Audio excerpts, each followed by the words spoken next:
Welcome back to In Session. We are just moments away from live testimony resuming inside the courthouse out in Maricopa County, Phoenix, Arizona, where every day is a beautiful day, isn't it? Things are nice outside, but they're going to get ugly inside, because today I expect, when our cameras get pulled back from the seal, I expect at some point today the phone sex recording to be played. And don't forget what is on this. You know, there are things, allegations coming from Jodi Arias' mouth are one thing. These are going to be the words of Travis Alexander himself, okay? The words of Travis Alexander himself, according to the defense, commenting on Jodi Arias' voice sounding like a 12-year-old girl, and that is so hot. They say those are his words. So this is much, from my perspective, much more powerful, much more damaging. And perhaps, once that's played, perhaps the jury starts looking at all these other allegations through a different light. DwaneCates, my guess is that's the hope of the defense, that you listen to Travis Alexander say something that people find icky, people find very uncomfortable, and then all of a sudden the words of Jodi Arias maybe become more credible for 1, 2, 3, or 12 jurors. Absolutely. You ask for corroboration, I think you're going to get it when they play that tape. You know, and when and the jury may very well transfer, you know, when he says something about an underage, you know, girl, they may transfer that over as, you know, well, it makes it more credible that he might like underage boys too. And when it comes out of his mouth, there's no way you can say that it's not corroborated. All right, Joe Lopez, give me the real impact that this phone sex recording is going to have inside that courtroom. I believe the most damaging part of all of it is that a jury is going to hear Travis Alexander for the first time. It's not going to sound good. They're not going to like it. They're not going to like him. It's not so much that they believe Jodi Arias, but that they don't like the victim. What do you think the impact's going to be? Well, it might knock some of the jurors off the chair when they hear that, because, like Dwayne just said, that's the corroboration that's out there. You know, we got that. We got the French maid outfit. There's a lot of things out there that little bits and pieces that corroborate what she's saying. I think it's going to be devastating for the prosecution. This is some evidence that this guy's a little bit kinky, just like she's been testifying for the last 3 days. He's into little girls, she says. He's into little boys. He's got Spider-Man underwear. He's got his name on his underwear. So obviously he is a little bit kinky. And I think that the prosecution should be worried about this tape. And I wasn't there for the pretrial hearings, but I'm sure they tried to keep it out of evidence. It seems pretty damaging. Yeah. But it'd be difficult, I guess, because, you know, again, what's important is what is going through Jodi Arias' mind at the time that she had this fight with Travis Alexander. That's the real issue, and I think that this tape corroborates some of the things she says. It backs up her story, and it's all leading up. It seems to me that this relationship was like a kettle of boiling water just waiting to overflow, and that's what happened that day. It overflowed. Inside the courtroom, we're getting word that the judge has taken the bench, so we expect to go live any moment. Joe Lopez, I forgot to ask you one thing, and we noticed this throughout the Drew Peterson trial, that your socks would often match your shirt. What color are your socks today, by the way? My socks are blue. Are blue? Okay, okay. They're matching. Just checking. Yeah, you're still. It's not just for the Peterson trial. You're always put together. How's the wife? They Is the wife write good? about it. They write about it in newspapers here all the time about the matching clothes. Yeah. All right. Joey Jackson, let me ask you about this phone sex recording. What do you think the actual impact will be on this jury? I mean, obviously, whenever you hear something like this, it's something that jurors may be taken aback by. I mean, you know, who wants to hear that? It shows a side of someone who they may not necessarily be proud about. But let's look at it on this side.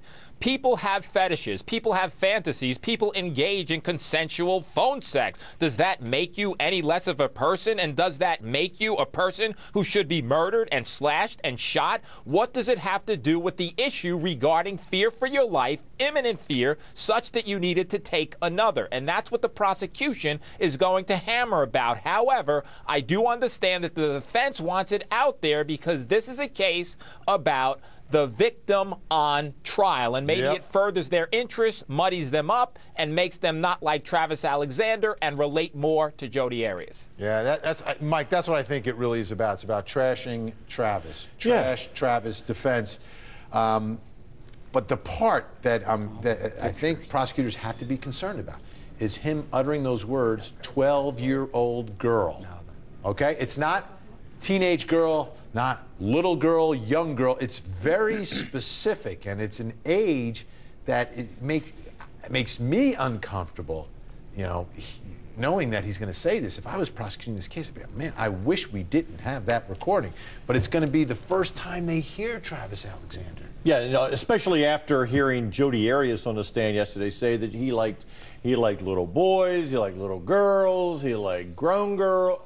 You know, it's not going to be good. But let's not lose sight. Let's not lose sight of little Miss Innocent, who's sitting up there, who made the comment back who made the comment back to Abe Abdul-Hadi back in December 2007 when he made a comment about the thong she was wearing and said, "Oh, well, where's your magic pants?" referring to her garments that she's supposed to wear as, you know, as a good Mormon woman. And she says something to the effect of, well, I may not have on magic pants, but there's magic in these pants. So she's not little Miss Innocent. Let's not lose sight of that. You know, and we're getting word that the judge has called the attorneys into chambers right now, so you're not missing any live testimony. Apparently there's a quick issue they need to resolve before they get back inside the courtroom. Dwane Cates, let me ask you about that, because, you know, it takes two to tango.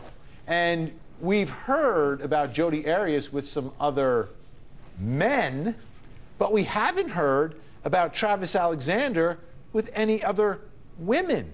So what is it that turned Travis into this, you know, apparent sex fiend? I mean, I haven't heard from one other woman come into that courtroom to talk about having a sex life with Travis Alexander. The only women who have talked about Travis Alexander have talked about, you know, he was pretty much respectful. And if he went too far, I said something, boom, it was over. Well, Jodi was Travis's dirty little secret. I mean, or was it the other way around? Satisfied his. Well, that's how Travis satisfied his sexual needs and still stayed pure to his Mormon friends. Well, let me ask you this, DC. Let me ask you this. Having sex with his Mormon friends, he kept Jodi off to the side, right? And he used her for his sexual interests. Well, what did he do before he met Jodi Arias? What did he do? Did he have another dirty little secret? Are you telling me that he? Well, we can assume that maybe it built up to the point where he felt like he needed to do something, and Jodi fit the bill. Yeah, I look at that equation. The only thing that changes in his life is that Jodi Arias comes in there. Who's the aggressor? Who isn't the aggressor? You know, Joe Lopez, that's the other side of the coin here. And we had testimony from Ryan Burns, the man she had a makeout session with, an aggressive makeout session with, you know, just a few hours after she killed Travis Alexander, that she was aggressive. We had testimony from her former live-in boyfriend that, yes, she was aggressive. They were mutually aggressive with one another. So she doesn't walk into this like, oh my goodness, I've never done this before. Yet we haven't heard from any woman who has ever been with Travis Alexander. Well, I don't know why we haven't heard from any women, but from what I can remember and from what she was saying, this guy enjoyed anal sex with her, which is a little bit different than most relationships that occur. I think that the first time she is the type of person where if she's with a guy and the guy treats her well, like she said, and makes her feel good, she's going to do whatever she wants to do with the person. So I think that, you know, Travis had this dark side to him.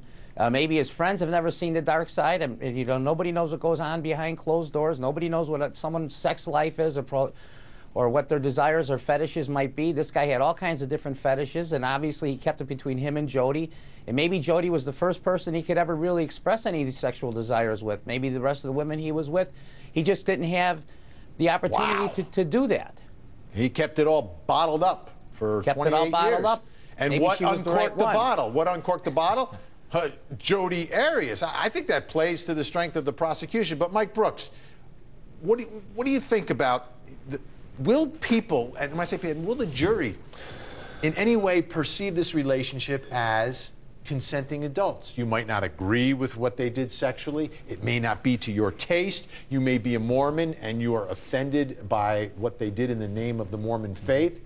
But when you cut to the chase, we haven't really described anything other than him having sex with her while she's sleeping necessarily as being illegal. Could this relationship be described and interpreted as two attractive young people consenting to have what some might consider a wild, uninhibited sex life where they were mutually attracted to one another, mutually engaged, and mutually enjoying it. Absolutely. But to hear Mr. Nurmi describe it, he describes it as a clandestine sexual relation. Maybe that's between part of what these they were two. into, was the secrecy, the danger of it all. Maybe that was part of the turn-on for them. They Nothing could- illegal about that, is there, Mike? You're a No, cop. no, absolutely not. There's nothing wrong with with consenting adults doing whatever you want to do behind closed doors. And is that what the jury's going to think? And is the jury going to say, okay, well, what does all this have to do with stabbing him 29 times, slashing his throat, and then shooting him in the head? What did he? Because she dropped his camera and he came at her after taking pictures of each other. And you go back to the photos of that day. Right. I mean, they look consensual, the ones in the afternoon, right? Dwayne Cates, let me ask you about this because this is Maricopa County, all right? This is where you practice. These are your jurors. These are your neighbors. Is it possible that all of them could agree that these were just two young people who were attracted to each other physically and were engaging in what some may see as wild, consensual sex?